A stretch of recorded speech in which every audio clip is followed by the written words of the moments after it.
Hey guys, welcome to Eclipse Education. BPSC project manager series में आपका फिर से स्वागत है। तो आज के इस इंडियन इकोनॉमी के सीरीज के तहत हम लोग देखेंगे एक बहुत ही महत्वपूर्ण टॉपिक जो कि है इंडस्ट्री।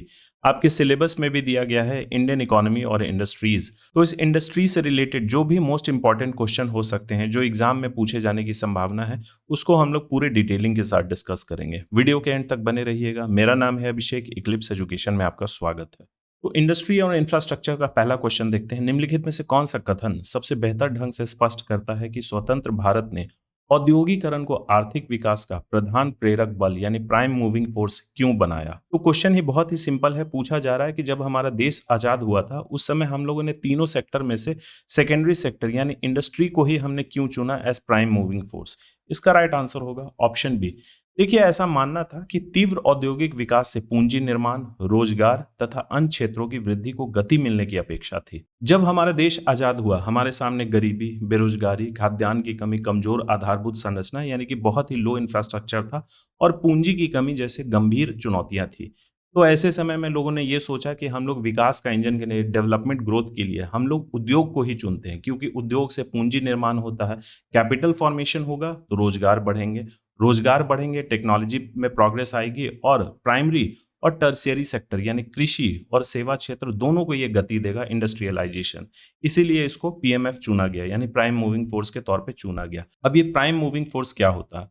तो यह वह मुख्य शक्ति है जो किसी भी अर्थव्यवस्था, कोई भी इकोनॉमी को या फिर कोई भी इंडस्ट्री को या कोई भी क्षेत्र को विकास की शुरुआत करती है, उसमें डेवलपमेंट ग्रोथ जो है वो इनिशिएट करती है और उसे निरंतर आगे बढ़ाती है। जब हमारा देश आजाद हुआ था हमने इंडस्ट्री को as prime moving force opt किया था, लेकिन वर्ष 2000 में हम लोगों ने एग्रीकल्चर को as prime moving force opt कर लिया।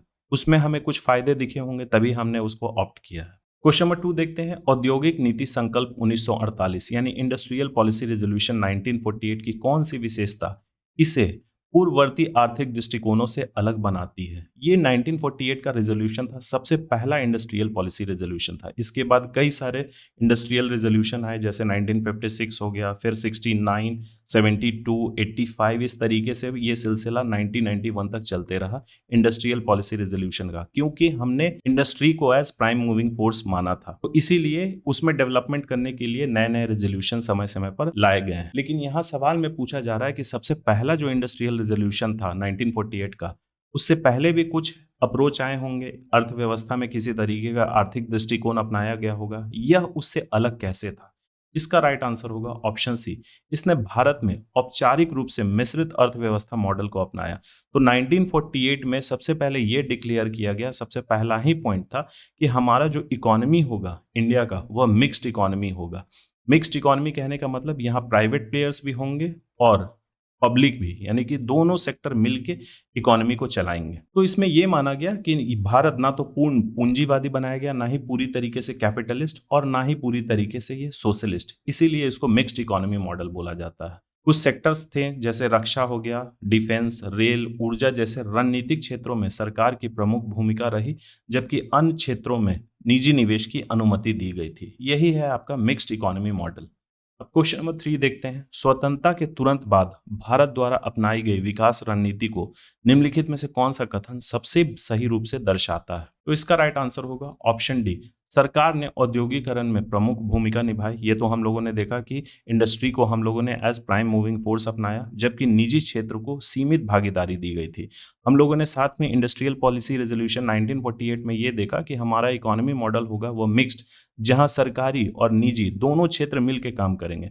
तो सरकार क्या करेगी? अपने पास स्ट्रैटेजिक यूनिट्स रखेगी, जो रणनीतिक क्षेत्र है वह रखेगी, लेकिन प्राइवेट सेक्टर्स को उनकी जो पार्टिसिपेशन थी उसको बहुत ही लिमिट कर दिया गया था, बहुत ज्यादा उनको छूट नहीं दी गई थी। यही चीज बाद में जाके इंडस्ट्रियल पॉलिसी रेजोल्यूशन जैसे जैसे नए आते गए उसमें हमें ये प्राइवेट सेक्टर की भागीदारी बढ़ती हुई दिखी। क्वेश्चन नंबर 4 है। 1973 की औद्योगिक नीति में प्रस्तुत कोर इंडस्ट्रीज की अवधारणा का सही महत्व क्या था?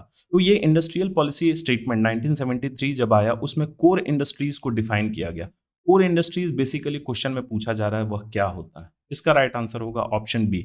ये ऐसे उद्योग थे, इस कोर इंडस्ट्रीज में कुछ उद्योग रखे गए थे जिन्हें संपूर्ण औद्योगिक विकास की आधारशिला माना गया। उनको माना गया ये फंडामेंटल है इंडस्ट्रियल इकोनॉमी के ग्रोथ के लिए। और इसके लिए एक रिपोर्ट जारी किया जाता है आज के समय में भी, आईआईपी, जिसको हम लोग बोलते हैं इंडेक्स ऑफ इंडस्ट्रियल प्रोडक्शन। ये टोटल 8 कोर इंडस्ट्रीज हैं, तो आयरन, स्टील, सीमेंट, कोल, क्रूड ऑयल, ऑयल रिफाइनिंग और इलेक्ट्रिसिटी, ये 8 कोर इंडस्ट्रीज हैं। इसी में देखा जाता है डेवलपमेंट, कि अगर इनमें डेवलपमेंट हो रहा है यानी कि हमारा इंडस्ट्रियल सेक्टर जो है वह डेवलप कर रहा है। इनको बेसिक इंडस्ट्रीज भी बोला जाता है। क्वेश्चन नंबर 5 देखते हैं। 1969 की औद्योगिक नीति के अंतर्गत एमआरटीपी एक्ट लागू करने का प्रमुख उद्देश्य क्या था? जैसा कि मैंने बताया, बहुत सारे इंडस्ट्रियल रेजोल्यूशन आए थे, तो उनमें से एक 1969 का इंडस्ट्रियल पॉलिसी रेजोल्यूशन था। उसके तहत एक एक्ट आई थी, एक धारा आई थी एमआरटीपी एक्ट। वह लागू करने का प्रमुख उद्देश्य क्या था, इस क्वेश्चन में पूछा जा रहा है। इसका राइट आंसर होगा ऑप्शन सी, एकाधिकारवादी, जिसको हम लोग बोलते हैं मोनोपोलिस्टिक और प्रतिबंधात्मक व्यापार यानी रेस्ट्रिक्टिव ट्रेड प्रैक्टिसेस गतिविधियों को नियंत्रित करना था, तथा आर्थिक शक्ति के संकेंद्रण यानी कि उसके कंसंट्रेशन को रोकना था। अब ये एमआरटीपी एक्ट क्या होता है, इसके बारे में हम लोग देख लेते हैं। एमआरटीपी का फुल फॉर्म होता है monopolistic and restrictive trade practices act.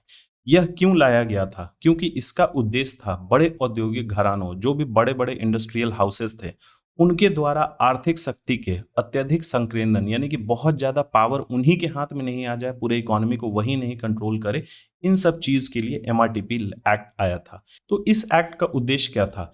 Economic power किसी एक जगह नहीं होनी चाहिए, ये सभी जगह बंटना चाहिए। दूसरा, मोनोपोलिस्टिक बिजनेस बिहेवियर। मोनोपोलिस्टिक मतलब होता है एकाधिकार, जिसको हम लोग बोलते हैं कि सिर्फ हम ही हैं बेचने वाले, बाकी और कोई दूसरे नहीं है, तो वो सारे चीजों को कंट्रोल करेगा। सपोज करिए अभी हमारे पास मोबाइल फोन के बहुत सारे ऑप्शन हैं, अगर कल के डेट में सिर्फ ये हो जाए कि कोई एक कंपनी, सपोज करिए ए या फिर सैमसंग ही, सिर्फ वही मोबाइल अगर बेचे, बाकी मार्केट में और कोई भी दूसरी कंपनी एग्जिस्ट नहीं करे, तब सैमसंग अपने मन माने प्राइसेस रख सकते हैं, वही पूरा मार्केट को कंट्रोल करेंगे। उसे हम लोग बोलते हैं मोनोपोली।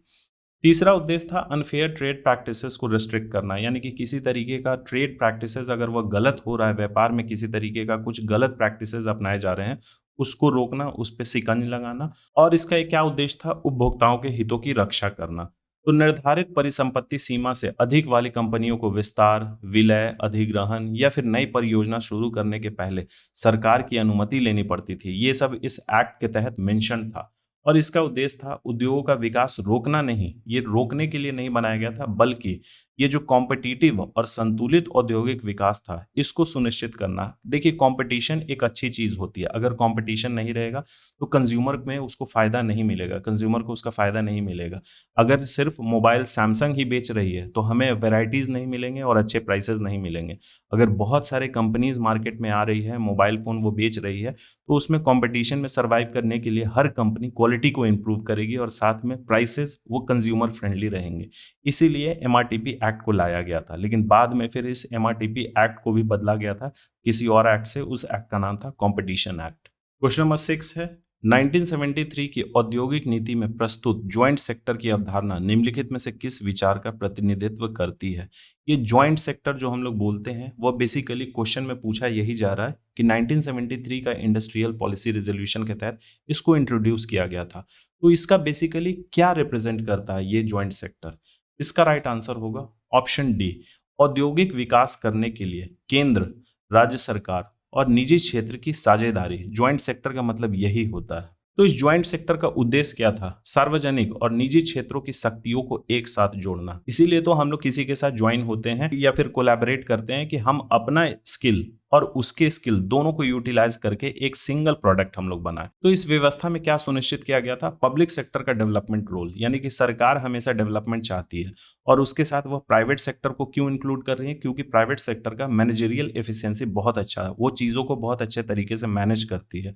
और इससे क्या होता है, जब दोनों ज्वाइंट होते हैं तो इन्वेस्टमेंट और रिस्क शेयर होते हैं, दोनों तरफ से बट जाते हैं। मतलब सरकार अकेले पहले जो उठा रही थी, अब वही चीज प्राइवेट प्लेयर्स भी वो चीज को शेयर कर रहे हैं, यानी कि इन्वेस्टमेंट को और रिस्क को। और इसमें यह भी सुनिश्चित किया गया था कि आवश्यकता पड़ने पर सरकार भविष्य में ऐसी प्रोजेक्ट से बाहर भी निकल सकती है। और यह पूर्ण सरकारी नियंत्रण और पूर्ण निजीकरण के बीच एक बैलेंस्ड मॉडल था, जिसमें सरकार का भी ओनरशिप है और प्राइवेट का भी, कैपिटलिस्ट का भी इसमें ओनरशिप है। Question number 7, foreign exchange regulation act, जिसको फेरा भी हम लोग बोलते हैं, 1973 में आया था। इसको अक्सर कठोर या फिर ड्रैकोनियन कानून क्यों कहा जाता है? इसका राइट आंसर होगा ऑप्शन डी, क्योंकि इसने विदेशी मुद्रा लेन देन पर अत्यंत कठोर नियंत्रण लगाया, जिससे औद्योगिक लचीलापन सीमित हो गया था, यानी कि इंडस्ट्रियल फ्लेक्सिबिलिटी वो लिमिट हो गई थी। अब यह ऐसा क्यों हुआ था? फेरा आया था 1973 में और उस समय भारत विदेशी मुद्रा की गंभीर कमी का सामना कर रहा था।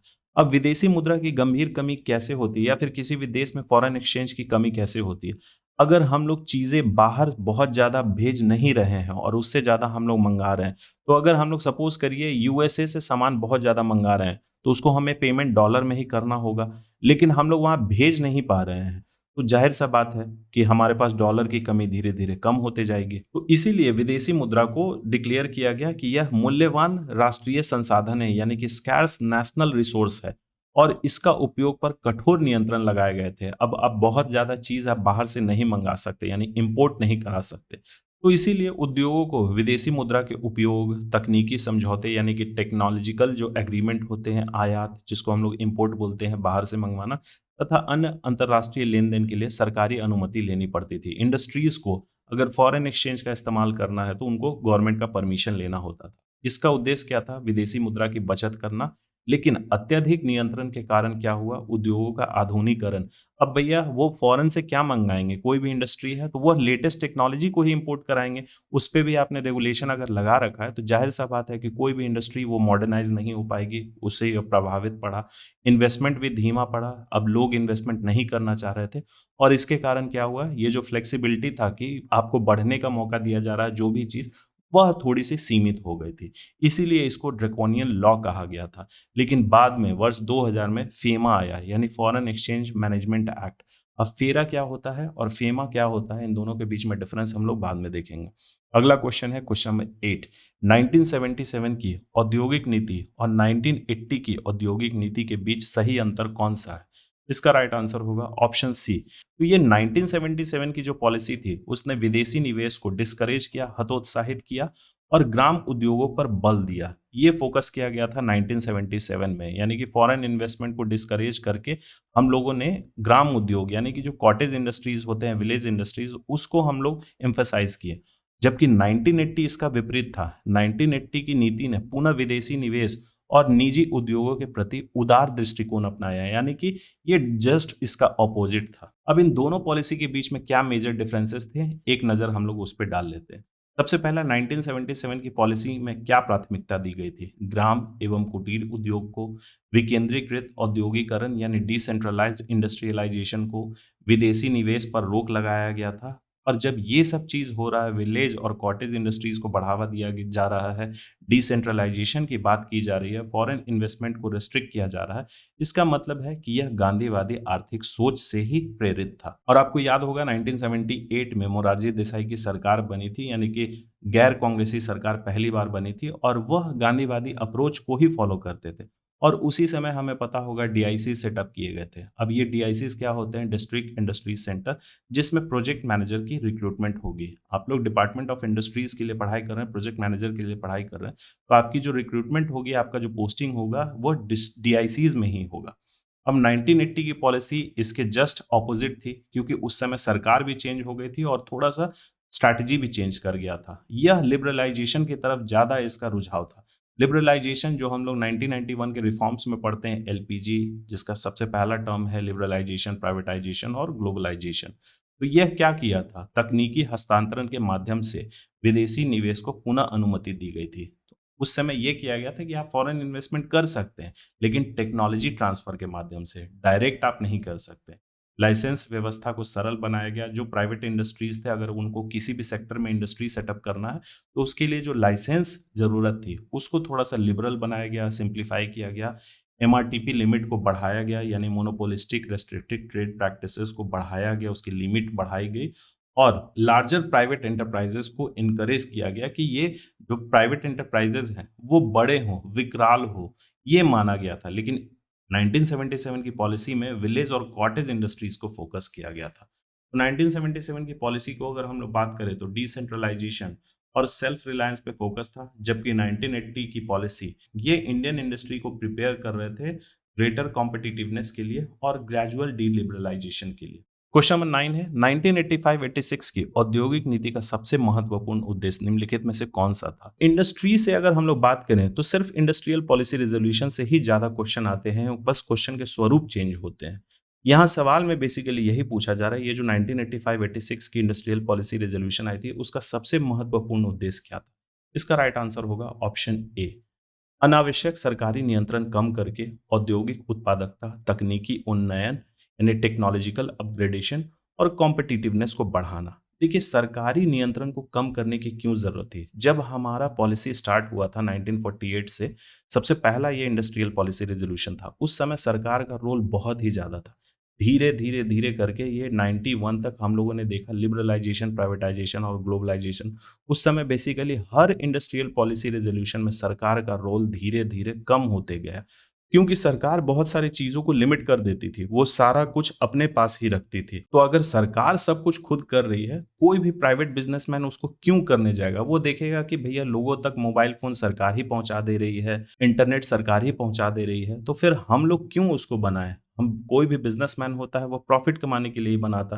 तो इनका सर्वाइवल नेक्स्ट टू जीरो था, वही धीरे धीरे उसको कम किया गया है। इसीलिए हमारी इकोनॉमी में लिबरलाइजेशन और प्राइवेटाइजेशन जैसी चीजें अब देखने को मिलती है, और इससे कंज्यूमर को ही फायदा होता है। सरकार अगर सब कुछ आपको बना के दे रही है कम दामों पे, तो ये इकोनॉमी के लिए सही नहीं है। यूएसएसआर की इकोनॉमी प्रॉपर सोशलिस्ट इकोनॉमी थी। जब हम लोग इकोनॉमी पढ़ेंगे, इकोनॉमिक्स, उसके बेसिक्स में यही चीज दिया गया है। कैपिटलिस्ट इकोनॉमी और सोशलिस्ट इकोनॉमी में क्या डिफरेंस होता है? कंप्लीटली कैपिटलिस्ट इकोनॉमी भी सही नहीं होती है और कंप्लीटली सोशलिस्ट इकोनॉमी भी सही नहीं होती है। इन दोनों का कॉम्बिनेशन, बहुत सारे विशेषज्ञों ने यही माना, इन दोनों का कॉम्बिनेशन ही सही होता है, जो आपका मिक्स्ड इकोनॉमी। इंडिया, फ्रांस और बहुत सारे ऐसे डेवलप नेशन मिक्स्ड इकोनॉमी के ही अवधारणा पे चलते हैं। अगला क्वेश्चन है क्वेश्चन नंबर 10। अगर सेशन में मजा रहा हो तो लाइक बटन दबा दें। 1991 की नई औद्योगिक नीति में इंडस्ट्रियल डी लाइसेंसिंग की अवधारणा का सबसे उपयुक्त अर्थ क्या है? ये जो हम लोग बार बार वर्ड सुनते हैं 1991 के पॉलिसी रेजोल्यूशन में, इंडस्ट्रियल डी लाइसेंसिंग, वो बेसिकली है क्या? इसका राइट आंसर होगा ऑप्शन डी, यानी कि अधिकांश उद्योगों की स्थापना अथवा विस्तार के लिए पूर्व सरकारी अनुमति आवश्यक नहीं रही। जब हमारा इंडस्ट्रियल पॉलिसी रेजोल्यूशन 1948 था, उस समय सरकार ने मोस्टली इंडस्ट्रीज को रिजर्व कर रखे थे। फिर आया 1956 का इंडस्ट्रियल पॉलिसी रेजोल्यूशन, जिस समय इंडस्ट्रीज को 3 कैटेगरी में बांट दिया गया था, शेड्यूल ए, शेड्यूल बी और सी। शेड्यूल ए में ऐसे इंडस्ट्रीज रखे गए थे जिन पे सिर्फ सरकार का ही नियंत्रण है, सिर्फ सरकार ही उस पे उस उद्योग में इन्वेस्टमेंट कर सकती है। शेड्यूल बी में केंद्र सरकार के साथ राज्य सरकार और उसके साथ बहुत ही लिमिटेड मात्रा में प्राइवेट सेक्टर के लिए ओपन किया गया था। और शेड्यूल सी, ये राज्य सरकार और प्राइवेट पार्टीज के लिए ओपन किए गए थे, और बाकी जो भी इंडस्ट्रीज थे उस सभी इंडस्ट्रीज में आपको लाइसेंस की जरूरत पड़ती थी, सरकार से आपको लाइसेंस लेना पड़ता था। लेकिन अब यानी कि इंडस्ट्रियल डी लाइसेंसिंग के तहत जो 1991 के इंडस्ट्रियल पॉलिसी रेजोल्यूशन में लाया गया था, इस कंसेप्ट के अकॉर्डिंग अब आपको सरकारी अनुमति लेने की जरूरत नहीं है, कुछ इंडस्ट्रीज को छोड़ के। वह इंडस्ट्रीज कौन कौन से हैं? जैसे कि ये जो हार्मफुल केमिकल्स होते हैं और नेशनल सिक्योरिटी से रिलेटेड जो भी ऐसे इंडस्ट्रीज होते हैं, वहां पे आपको सरकार से परमिशन लेने की जरूरत है। अल्कोहल हो गया, लीकर हो गया, वहां पे आपको लाइसेंस लेने की जरूरत होती है। अगला क्वेश्चन है क्वेश्चन नंबर 11। निम्नलिखित में से कौन सा कथन डिसइन्वेस्टमेंट यानी विनिवेश और स्ट्रैटेजिक डिसइन्वेस्टमेंट के बीच सबसे उपयुक्त अंतर स्पष्ट करता है? तो दो टर्म है, एक होता है डिसइन्वेस्टमेंट और दूसरा होता है स्ट्रैटेजिक डिसइन्वेस्टमेंट। इन दोनों के बीच में बेसिक डिफरेंस क्या है? इसका राइट आंसर होगा ऑप्शन बी। डिसइन्वेस्टमेंट में सरकार अपनी हिस्सेदारी बेचती है, लेकिन मैनेजमेंट का जो कंट्रोल है वह अपने पास ही रखती है, उसको पूरी तरीके से ट्रांसफर नहीं करती है। वहीं स्ट्रैटेजिक डिसइन्वेस्टमेंट की बात करें तो वो सरकार अपनी ओनरशिप के साथ साथ पूरा मैनेजमेंट भी, वह जो भी खरीदार हैं, जो भी स्ट्रैटेजिकली उसको खरीद रहे हैं, उसको सौंप दी जाती है। ये होता है स्ट्रैटेजिक डिसइन्वेस्टमेंट में। तो डिसइन्वेस्टमेंट में बेसिकली क्या होता है? सबसे पहले इसका हम लोग अर्थ देख लेते हैं। इसका अर्थ है सरकार द्वारा किसी भी सार्वजनिक उपक्रम यानी पब्लिक सेक्टर अंडरटेकिंग में अपनी हिस्सेदारी, सरकार अपनी हिस्सेदारी या तो वो आंशिक रूप से बेचती है या फिर पूरी तरीके से उसको बेच देती है। या तो हो सकता है वो 25% बेचे या 10% बेचे या फिर 100% भी वो बेच सकती है। लेकिन अगर ऐसा सेल होता है, गवर्नमेंट अगर उसके पास कंट्रोलिंग स्टेक है, सपोज करिए वो मात्र 49% ही बेची, तो उसके पास 51% तो है सरकार के पास, तो ये मैनेजमेंट अपने पास ही रखती है। 51% है। बहुत सारे हम लोग देखिए बिहार में BSPSCL हो गया, जो इलेक्ट्रिसिटी बोर्ड है, बीएसपीसीएल एक प्राइवेट पार्टी है, वह 49% का ओनरशिप है, 51% गवर्नमेंट ऑफ बिहार के पास है। Government of Bihar he decide करती है सब कुछ। लेकिन स्ट्रैटेजिक डिसइन्वेस्टमेंट क्या होता है, ये एक कदम आगे है। ये मैनेजमेंट कंट्रोल को भी ट्रांसफर कर देती है। सिर्फ ये शेयर नहीं बेचती, अपनी इक्विटी नहीं बेचती, बल्कि पूरा पूरी मैनेजमेंट कंट्रोल भी ये प्राइवेट प्लेयर्स को या फिर जो भी खरीदार हैं उस पीएसयूज के, उसको पूरी तरीके से ट्रांसफर कर देती है। यह क्यों किया जाता है? प्रोफेशनल मैनेजमेंट, ऑपरेशनल फ्लेक्सिबिलिटी और इम्प्रूव्ड एफिशिएंसी को अपनाने के लिए। सरकार ये मानती है कि हमसे बेटर वो इस काम को कर सकते हैं, इसीलिए उनको पूरा चीज हम लोग ट्रांसफर कर देते हैं, ओनरशिप और मैनेजमेंट। एक इंपॉर्टेंट पॉइंट, जो भी स्ट्रैटेजिक डिसइन्वेस्टमेंट होता है उसे हम लोग डिसइन्वेस्टमेंट बोल सकते हैं। यानी प्रत्येक स्ट्रैटेजिक डिसइन्वेस्टमेंट एक तरीके का डिसइन्वेस्टमेंट है, लेकिन सभी डिसइन्वेस्टमेंट स्ट्रैटेजिक डिसइन्वेस्टमेंट नहीं होता। ये हम लोग इसके डेफिनेशन से ही समझ गए। क्वेश्चन नंबर 12, सरकार ने 2005 में नेशनल इन्वेस्टमेंट फंड एनआईएफ की स्थापना मुख्यतः क्यों की थी? ये नेशनल इन्वेस्टमेंट फंड की स्थापना क्यों की गई थी? इसका राइट आंसर होगा ऑप्शन सी। ये जो विनिवेश होते हैं यानी कि डिसइन्वेस्टमेंट सरकार करती है, उससे प्राप्त धन का पेशेवर प्रबंधन कर उसकी आय का उपयोग सामाजिक क्षेत्र तथा पूंजी निवेश हेतु करना। जो अभी हमने पढ़ा लास्ट क्वेश्चन में, डिसइन्वेस्टमेंट सरकार अपनी हिस्सेदारी बेचती है किसी भी खरीदार को, चाहे वो प्राइवेट प्लेयर्स हो या फिर किसी और भी स्टेट गवर्नमेंट को वो बेच सकती है अपने पीएसयूज में। यूजुअली क्या होता है, कोई भी प्राइवेट प्लेयर्स को ही बेचा जाता है हिस्सेदारी। तो सरकार जो हिस्सेदारी बेच के पैसा आ रही है सरकार के पास, उस पैसे को कहाँ रखा जाए? इस नेशनल इन्वेस्टमेंट फंड में ही रखा जाता है। क्यों रखा जाता है? क्योंकि इसका प्रोफेशनल मैनेजमेंट हो सके और इसका उपयोग सामाजिक क्षेत्र तथा पूंजी निवेश हेतु किया जा सके। जब ये 2005 में स्टैब्लिश किया गया था एनआईएफ, उस समय क्या क्या चीज किए जाते थे? विनिवेश जो भी हो रही है राशि, वह एनआईएफ में जमा होती थी। कॉर्पस स्थायी रखा जाता था, यानी कि उसको फिक्स्ड रखा जाता था, और इसका मैनेजमेंट कौन करते थे? एक प्रोफेशनल फंड मैनेजर द्वारा किया जाता था। और निवेश से जो भी प्राप्त वार्षिक आय का उपयोग किया जाता था। जो भी निवेश हो रहा है, इन्वेस्टमेंट फिर हम लोग करते थे, सरकार करती थी, हम लोग नहीं, कोई प्राइवेट प्लेयर्स नहीं, ये पूरा पूरी सरकार के कंट्रोल के अंतर्गत था।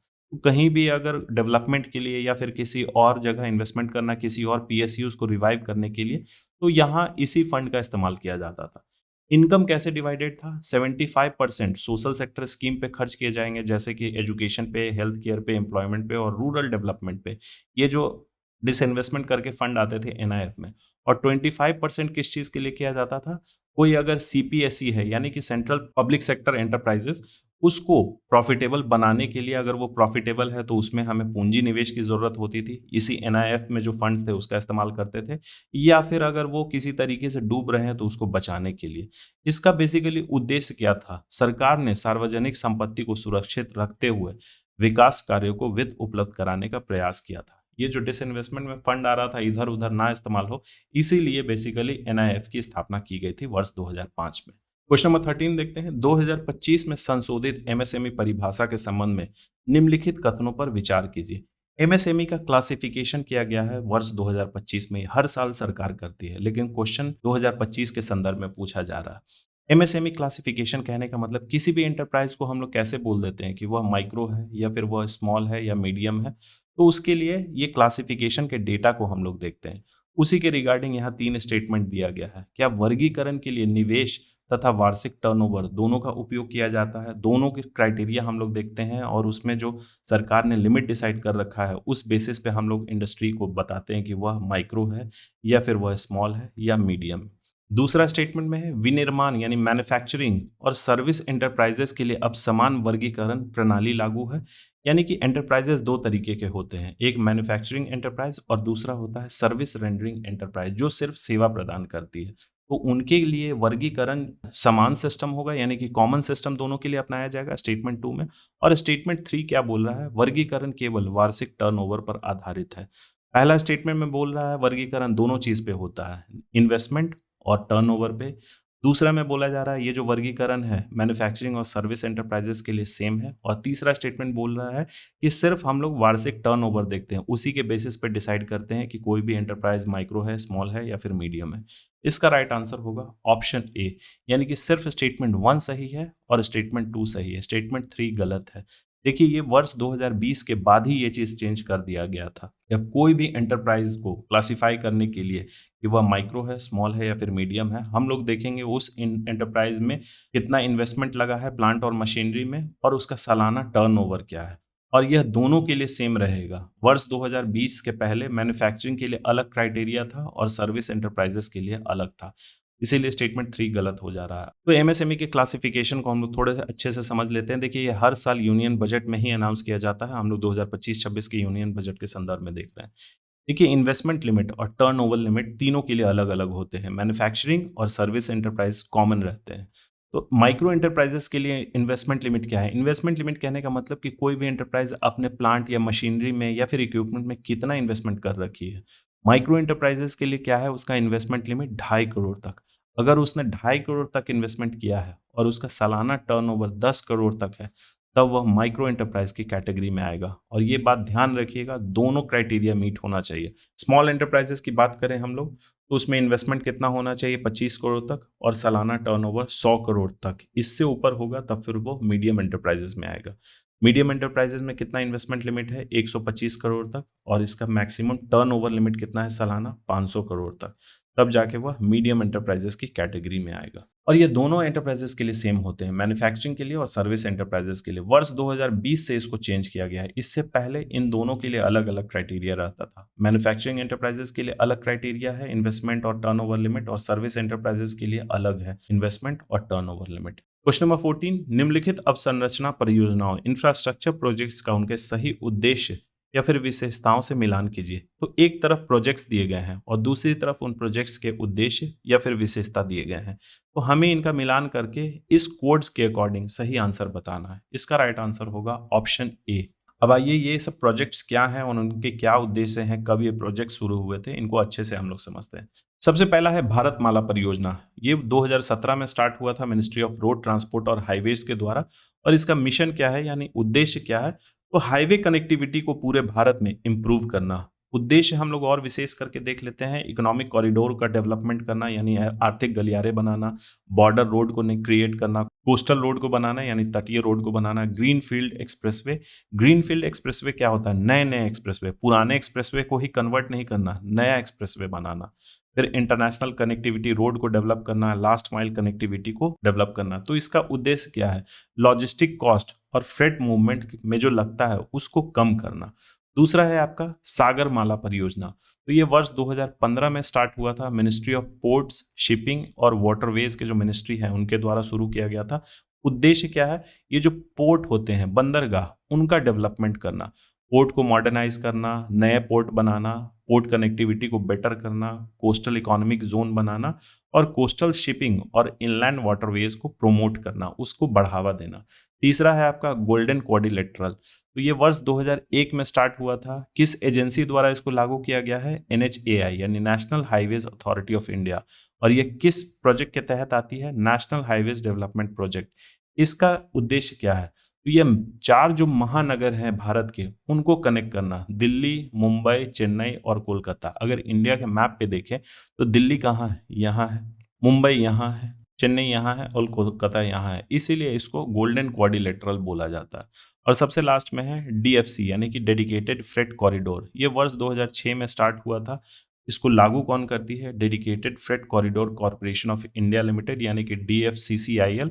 इसका उद्देश्य क्या है? ये रेलवे कॉरिडोर जो फ्रेट ट्रांसपोर्ट होते हैं मालगाड़ी के लिए, ये रेलवे कॉरिडोर को बनाना, डेवलप करना।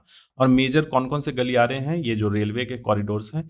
ईस्टर्न डेडिकेटेड फ्रेट कॉरिडोर, दूसरा है आपका वेस्टर्न डेडिकेटेड फ्रेट कॉरिडोर। उद्देश्य क्या है? तो कार्गो मूवमेंट को और तेज बनाना, लॉजिस्टिक कॉस्ट को कम करना, और ये जो रेलवे लाइंस पे पैसेंजर और मालगाड़ी के जो बीच में बहुत ज़्यादा कंजेशन होता है उसको कम करना, और इंडस्ट्रियल कॉम्पिटिटिवनेस को बढ़ाना। देखिए ये मालगाड़ी से बेसिकली क्या होता है, रॉ मटेरियल्स ही भेजे जाते हैं इस तरफ से उस तरफ। तो अगर उस पर कंजेशन बहुत कम रहेगा यानी कि कॉम्प्लेक्सिटी कम रहेगी, तो जाहिर सा बात है माल जो है उसका मूवमेंट ज़्यादा होगा और कम समय में इसका मूवमेंट होगा। इसीलिए इस चीज़ को डेवलप किया जा रहा है।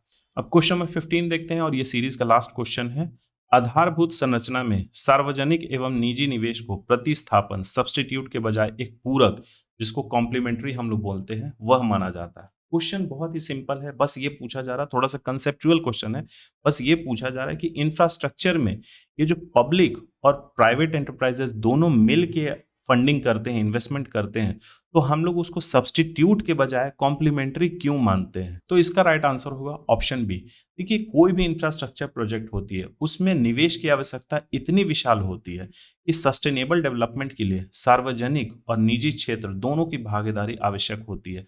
कोई भी प्रोजेक्ट है, इंफ्रास्ट्रक्चर प्रोजेक्ट्स, उसमें बहुत ही ज्यादा इन्वेस्टमेंट की जरूरत होती है। अगर सरकार अकेले उसमें फंड इन्वेस्ट करती है तो सरकार पे रिस्क भी ज्यादा बढ़ेगी, लेकिन वहीं अगर वो प्राइवेट प्लेयर्स के साथ इस चीज को शेयर करती है तो रिस्क भी शेयर हो गया और इन्वेस्टमेंट भी शेयर हो गया दोनों पार्टीज के बीच में। इसीलिए इसको कॉम्प्लीमेंट्री माना जाता है, मतलब कि पूरक माना जाता है, उसको प्रतिस्थापन हम लोग नहीं मानते। तो इससे रिलेटेड एक क्वेश्चन हमने कंडक्ट किया था, इंडस्ट्रियल पॉलिसी रेजोल्यूशन 1973 के तहत आया था, ज्वाइंट सेक्टर की अवधारणा। ज्वाइंट सेक्टर जहां पब्लिक सेक्टर और प्राइवेट सेक्टर दोनों मिलकर काम करते हैं, एक दूसरे को कॉम्प्लीमेंट करते हैं, यानी कि पूरक बनाते हैं। इसी अवधारणा पे बाद में वर्ष 2000 में पीपीपी यानी कि पब्लिक प्राइवेट पार्टनरशिप मॉडल लाया गया, जिसके तहत हाईवेज को और इंफ्रास्ट्रक्चर को प्रोजेक्ट्स को डेवलप किया जा रहा है। तो चलिए, यहाँ कंप्लीट हो गया हमारा बीपीएससी प्रोजेक्ट मैनेजर से रिलेटेड इंडियन इकोनॉमी का एक बहुत ही महत्वपूर्ण टॉपिक इंडस्ट्रीज, और साथ में हमने कुछ इंफ्रास्ट्रक्चर से भी रिलेटेड क्वेश्चंस कंडक्ट किए। अब बहुत ही जल्द मिलते हैं इसके दूसरे टॉपिक के साथ। So thank you for watching. Please subscribe, share और लाइक करना ना भूलें।